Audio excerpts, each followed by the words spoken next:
بسم اللہ الرحمن الرحیم فصل فی الحقیقت والمجاز۔ یہ وصول الشاشی کا صفحہ نمبر 110 ہے اور کتاب اللہ سے متعلق جو بحث ہے اس کی چوتھی فصل ہے۔ یہ فصل حقیقت اور مجاز کے بیان میں ہے۔ پہلے یہ حقیقت اور مجاز کی تعریف کرتے ہیں، پھر حکم بتاتے ہیں، مثالیں دیتے ہیں۔ فرماتے ہیں کل لفظ وضعہ واضع اللغت بإزاء شیء فہو حقیقت لہ۔ ہر وہ لفظ جسے واضع لغت نے کسی شے کے مقابل وضع کیا تو وہ لفظ اس شے کے لیے حقیقت ہے۔ وَلَوِ اسْتُعْمِلَ فِي غَيْرِهِ يَكُونُ مَجَازًا لَا حَقِيقَةً، اور اگر وہ لفظ جس کے لیے وضع کیا گیا ہے اس کے غیر میں استعمال ہو تو اس صورت میں وہ مجاز ہوگا، حقیقت نہیں ہوگا۔ تو اس میں مصنف رحمۃ اللہ تعالی علیہ نے حقیقت اور مجاز دونوں کی تعریف کر دی۔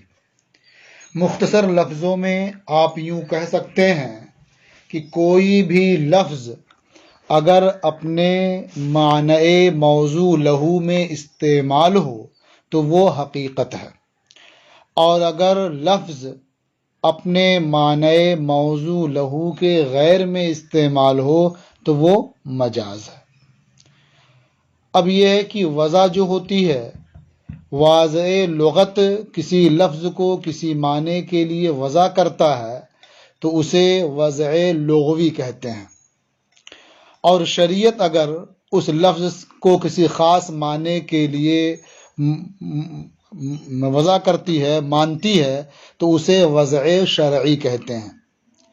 اسی طرح سے عرف میں اگر کوئی لفظ کسی معنی کے لیے بولا جاتا ہے، چاہے وہ عرف عام ہو یا عرف خاص ہو، تو اس کو وضع عرفی یا وضع خاص کہتے ہیں، یعنی اسے وضع عرفی کہتے ہیں، خواہ وہ عرف عام ہو یا عرف خاص ہو۔ تو یہاں یہ مصنف رحمۃ اللہ علیہ جو تعریف کرتے ہیں واضع اللغت کہہ کر کے یہ بتانا چاہتے ہیں کہ یہ وضع لغوی کی تعریف ہے، یعنی واضع لغت نے اگر لفظ کو ایک معنی کے لیے وضع کیا ہے اور لفظ اسی معنی میں استعمال ہو رہا ہے تو یہ حقیقت ہے، لغت کے لحاظ سے یہ حقیقت لغویہ ہے۔ فرماتے ہیں کل لفظ وضعہ واضع اللغت بإزاء شیء فہو حقیقت لہ۔ ہر وہ لفظ جسے واضع لغت نے کسی شے کے مقابل وضع کیا تو وہ لفظ موضوع اس شے کے لیے حقیقت ہے۔ وَلَوِ اسْتُعْمِلَ فِي غَيْرِهِ، اور اگر وہ لفظ موضوع اس شے کے غیر میں استعمال کیا جائے تو وہ مجاز ہوگا، حقیقت نہیں ہوگا۔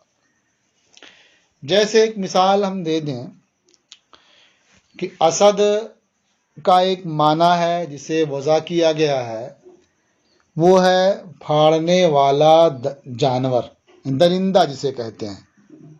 تو ایک خاص پھاڑنے والا جانور ہے، ایک درندہ ہے، اس کے لیے اسد کی وضع ہوئی ہے۔ اب اگر اس کا استعمال کسی بہادر شخص کے لیے ہو تو ظاہر ہے کہ لفظ اسد کی وضع بہادر شخص کے لیے نہیں ہوئی ہے بلکہ وہ تو خاص درندہ جانور کے لیے ہوئی ہے۔ تو جب وہ لفظ اسد اپنے اس خاص درندہ جانور کے لیے بولا جائے گا تو اسے حقیقت کہیں گے، اور جب لفظ اسد بولا جائے گا کسی بہادر شخص کے لیے تو اسے مجاز کہیں گے۔ ثم الحقیقت مع المجاز لا یجتمعان ارادۃ من لفظ واحد فی حالۃ واحدہ۔ پھر حقیقت اور مجاز دونوں ایک حال میں ایک لفظ سے مراد نہیں لیے جا سکتے، یعنی کسی لفظ سے اس کا معنی حقیقی بھی مراد لیا جائے، اس کا معنی مجازی بھی مراد لیا جائے، یہ نہیں ہو سکتا۔ ایک ساتھ ایک حالت میں حقیقت مجاز کے ساتھ جمع ہو، ایسا نہیں ہو سکتا۔ تو فرماتے ہیں ثم الحقیقت مع المجاز لا یجتمعان ارادتاً، پھر حقیقت مجاز کے ساتھ ایک لفظ سے ایک حالت میں مراد ہونے کے لحاظ سے جمع نہیں ہو سکتی، یا حقیقت اور مجاز دونوں ایک ساتھ مراد نہیں ہو سکتے ایک ہی لفظ سے ایک ہی حالت میں۔ وَلِہَذَا قُلْنَا، اور اسی لیے ہم نے کہا، یعنی جب یہ بات مسلم ہے کہ حقیقت اور مجاز دونوں ایک ساتھ مراد نہیں لیے جا سکتے، تو اس لیے ہم نے یہ کہا کہ نبی کریم صلی اللہ تعالی علیہ وسلم کا جو ارشاد ہے لا تبیعوا الدرہم بالدرہمین ولا الساع بالساعین، یعنی حضور نے ارشاد فرمایا کہ ایک درہم کو 2 درہم کے بدلے نہ بیچو اور ایک سا کو 2 سا کے بدلے نہ بیچو۔ اب سا کا ایک معنی حقیقی ہے اور ایک معنی مجازی ہے۔ سا حقیقتاً اس پیمانے کو کہتے ہیں جس میں کوئی چیز رکھ کر کے ناپتے ہیں۔ جو پیمانہ لکڑی کا ہوتا ہے یا زمانے کے بدلنے کے لحاظ سے وہ لوہے وغیرہ کا بنایا جاتا ہے، جیسے اس زمانے میں گاؤں دیہات میں ناپنے کے لیے سیئی ہوتی ہے، کہیں مانا ہوتا ہے۔ تو سا ایک پیمانہ ہے ناپنے کا، تو سا کی جو وضع ہوئی ہے اصل، یہ اسی پیمانے کے لیے ہوئی ہے، تو یہ حقیقت ہے۔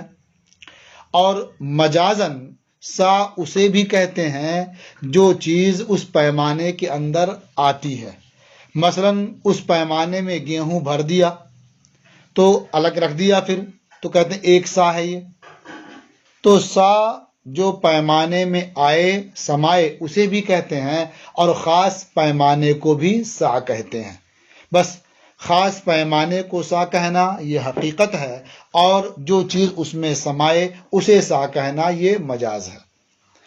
تو چونکہ یہ مسلم ہے کہ حقیقت اور مجاز دونوں ایک حالت میں ایک ساتھ مراد نہیں ہو سکتے، تو ہم نے کہا لما اریدا ما يدخل في الساع بقوله عليه السلام لا تبيعوا الدرهم بالدرهمين ولا الساع بالساعين سقط اعتبار نفس الساع۔ فرماتے ہیں کہ جب علماء باتفاق علماء نبی کریم علیہ السلام کے ارشاد لا تبیعوا الدرہم بالدرہمین ولا الساع بالساعین میں سا سے مراد وہ چیز ہے جو نفس سا میں حلول کرتی ہے، سماتی ہے، داخل ہوتی ہے۔ جب یہ اتفاق علماء سے مراد ہے سقط اعتبار و نفس سا، تو خود نفس سا کا اعتبار ساقط ہو گیا، یعنی خود اس خاص پیمانے کو مراد لینا یہ ساقط ہو گیا، اب وہ مراد نہیں لے سکتے۔ تو اب 1 سا کو 2 سا کے بدلے بیچنے سے منع کیا گیا ہے، اور سا سے مراد وہ شے ہے جو پیمانے میں آتی ہے۔ تو معلوم ہوا کہ ایک پیمانے کو 2 پیمانے کے بدلے بیچیں تو اس سے منع نہیں کیا گیا۔ حتی جازا بیع الواحد منہ بالاثنین، یہاں تک کہ ایک نفس سا کی بیع 2 نفس سا کے بدلے جائز ہے۔ یہ ایک صورت ہوئی کہ دونوں مراد نہیں لے سکتے، جب ما یحل فی السا مراد لے لیا تو نفس سا مراد نہیں لے سکتے۔ دوسری ایک مثال دیتے ہیں، فرماتے ہیں وَلَمَّا أُرِيدَ الْوِقَاعُ مِنْ آیَةِ الْمُلَامَسَةِ سَقَطَ اعتبارُ ارادۃ المس بالید۔ اللہ تعالیٰ کا ارشاد ہے وَإِن كُنتُمْ جُنُبًا فَاطَّهَّرُوا وَإِن كُنتُمْ مَرْضَىٰ أَوْ عَلَىٰ سَفَرٍ أَوْ جَاءَ أَحَدٌ مِّنكُم مِّنَ الْغَائِطِ أَوْ لَامَسْتُمُ النِّسَاءَ، تو لامستم النساء یہ بھی ذکر ہے۔ فلم تجدوا ماء فتیمموا صعیدا طیبا، تو یہاں لامستم النساء، لامستم کا ایک معنی ہے مس بالید، ہاتھ سے چھونا، اور لامستم کا ایک معنی یہ ہے کہ تم اپنی بیویوں سے جمع کر لو۔ تو گویا یہاں ایک معنی ہوا جمع اور ایک معنی ہوا مس بالید۔ تو آیت ملامست میں یعنی او لامستم النساء سے مراد یہ جمع لے لیا گیا۔ تو اب مس بالید مراد لینا نہیں ہو سکتا، مس بالید مراد لینے کا اعتبار ساقط ہو گیا، کیونکہ اگر اسے بھی مراد لیں جیسا کہ امام شافعی نے مس بالید ہی مراد لیا ہے تو حقیقت اور مجاز دونوں کو جمع کرنا ہوگا، اور حقیقت اور مجاز جمع نہیں ہو سکتے۔ اور جب آیت ملامست سے جمع کا معنی مراد لے لیا گیا تو مس بالید کا معنی مراد لینے کا اعتبار ساقط ہو گیا، ختم ہو گیا۔ ایک تیسری مثال، قال محمد اذا اوصى لموالیہ، امام محمد رحمۃ اللہ علیہ نے فرمایا کہ جب مرد اپنے موالی کے لیے وصیت کرے، موالی مولا کی جمع ہے، اور مولا کے بارے میں آپ پہلے پڑھ چکے ہیں کہ آزاد کرنے والے کو بھی مولا کہتے ہیں، اور جسے آزاد کیا گیا ہے اسے بھی مولا کہتے ہیں۔ تو جب مرد نے اپنے موالی کے لیے وصیت کی اور اس کے وہ موالی ہیں جنہوں نے آزاد کیا ہے، اور جو ان کے موالی ہیں کچھ ان کے موالی بھی ہیں جن کو انہوں نے آزاد کیا ہے۔ مثلا زید یہ مولا ہے، اس نے آزاد کیا خالد کو، تو یہ خالد کا مولا ہوا۔ خالد نے آزاد کیا بکر کو، تو بکر جو ہے یہ اس کا یہ خالد ہے، یہ بکر کا مولا ہو گیا۔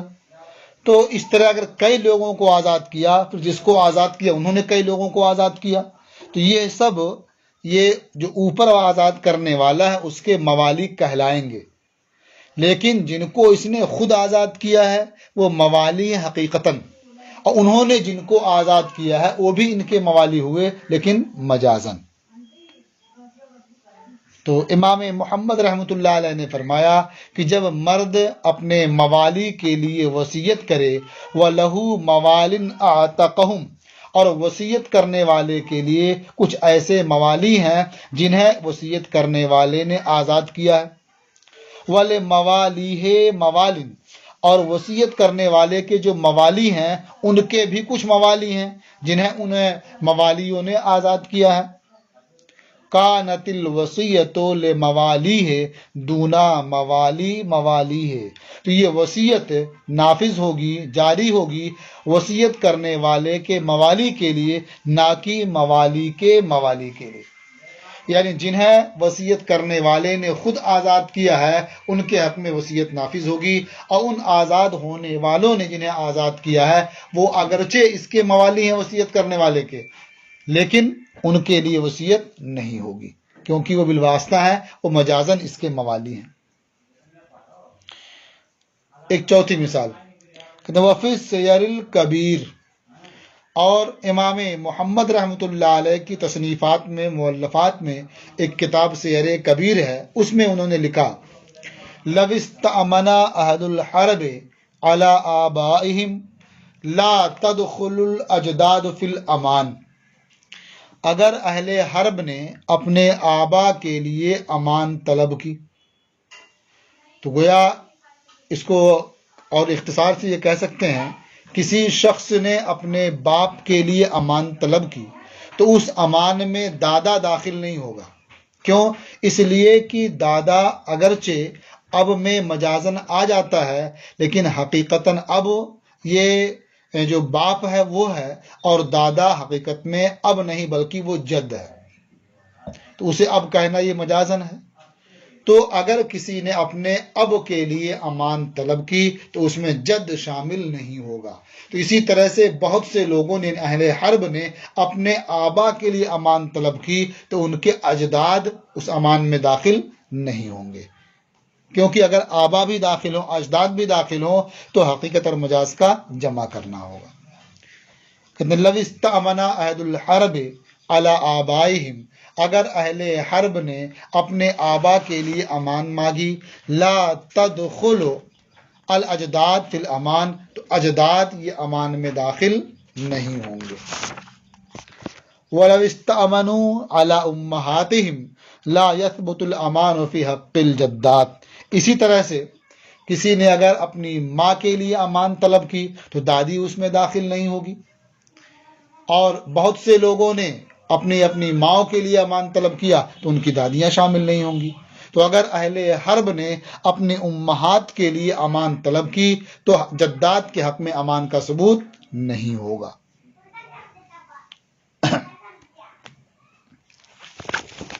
اور پانچویں مثال، وَعَلَىٰ هَٰذَا قُلْنَا، اور اسی بنیاد پر ہم نے کہا، یعنی حقیقت اور مجاز یہ دونوں ایک ساتھ جمع نہیں ہوں گے، اس لیے ہم نے یہ کہا کہ اذا اوصى لابکار بنی فلاں لا تدخل المصابۃ بالفجور فی حکم الوصیت. باکرہ حقیقت میں اس خاتون کو کہتے ہیں جس کا پردہ بکارت زائل نہ ہوا ہو، یعنی کسی مرد نے اس سے ملاقات نہ کی ہو، اسے کہتے ہیں باکرہ. اور شریعت میں باکرہ سے مراد وہ خاتون ہوتی ہے جس سے بطور نکاح کسی مرد نے صحبت نہ کی ہو. اگر زنا کے ذریعہ کسی مرد نے اس سے زنا کر لیا تو شرعاً اسے باکرہ ہی سمجھا جاتا ہے اور باکرہ کے احکام ہی اس پر نافذ ہوتے ہیں. لیکن ظاہر ہے کہ وہ حقیقتاً باکرہ نہیں ہے، صرف حکماً باکرہ ہے، وہ مجاز ہے. تو اب اگر کسی شخص نے یہ وصیت کی کہ یہ سامان یا یہ دولت بنی فلاں کے ابکار کے لیے ہے، یعنی اس خاندان کی یا اس قبیلے کی باکرہ خواتین کے لیے ہے، تو اس میں وہ خواتین داخل نہیں ہوں گی جن کا پردہ بکارت زنا کے سبب سے زائل ہو چکا ہے. یعنی جو خواتین زنا کی مرتکب ہو چکی ہیں وہ داخل نہیں ہوں گی اس وصیت میں، اس لیے کہ وہ حقیقت میں باکرہ نہیں ہیں. کہتے ہیں اذا اوصى لابکار بنی فلاں، جب مرد بنی فلاں کے ابکار کے لیے یعنی باکرہ خواتین کے لیے وصیت کرے، لا تدخل المصابۃ بالفجور، تو وہ خاتون جو زنا کی مرتکب ہوئی ہو یا جس کا پردہ بکارت زنا کے سبب زائل ہو چکا ہو، وہ وصیت کے حکم میں داخل نہیں ہوگی. ایک اور مثال دیکھیے، وَلَوْ أَوْصَىٰ لِبَنِي فُلَانٍ، اسی طرح کسی شخص نے بنی فلاں کے لیے وصیت کی، مثلا یہ کہا کہ یہ دولت زید کے بیٹوں کے لیے ہے، اور جو زید کے بیٹے ہیں ان بیٹوں کو بھی بیٹے ہیں، تو یہ وصیت جو ہوگی یہ صرف زید کے بیٹوں کے لیے ہوگی، بیٹوں کے بیٹوں کے لیے نہیں ہوگی. اگرچہ بیٹوں کے جو بیٹے ہوتے ہیں انہیں بھی بیٹا کہا جاتا ہے، لیکن انہیں مجازن بیٹا کہا جاتا ہے. تو چونکہ حقیقت مجاز دونوں جمع نہیں ہو سکتے، اسی لیے اگر کسی نے بنی فلاں کے لیے وصیت کی اور اس فلاں کے لیے بیٹے ہیں اور فلاں کے بیٹوں کے بھی بیٹے ہیں، کانت الوصیۃ لبنی، تو یہ وصیت فلاں کے بیٹوں کے لیے ہوگی، دونا بنی بنی ہے، نہ کہ بیٹوں کے بیٹوں کے لیے. ایک اور مثال، قال اصحابنا لو حلف لا ينکح فلانۃ وہی اجنبیہ، اگر کسی نے یہ قسم کھا لی کہ وہ فلاں خاتون سے نکاح نہیں کرے گا، اور حالت کیا ہے کہ وہ فلاں خاتون اجنبیہ ہے، کان ذالک علی العقد، تو یہ لفظ نکاح یعنی لا ینکح یہ محمول ہوگا عقد پر. یعنی معنی یہ ہوگا کہ جو قسم کھائی ہے وہ اس بات کی کہ وہ فلاں عورت سے نکاح نہیں کرے گا. اب اگر اس مرد نے قسم کھانے والے نے اس اجنبیہ خاتون سے زنا کر لیا تو زنا کے باعث وہ حانث نہیں ہوگا. اس لیے کہ نکاح کا دو معنی ہوا، یعنی عقد نکاح اور اس سے کیا صحبت کرنا، مجامعت کرنا، تو ایک معنی مراد لے لیا گیا کیونکہ وہ اجنبیہ ہے تو اس سے صحبت کی بات ہو نہیں سکتی، تو اس سے عقد نکاح کی بات ہی ہوگی، اس لیے عقد نکاح کا معنی مراد لے لیا گیا، تو اب اس سے مجامعت کا معنی مراد نہیں لیا جا سکتا۔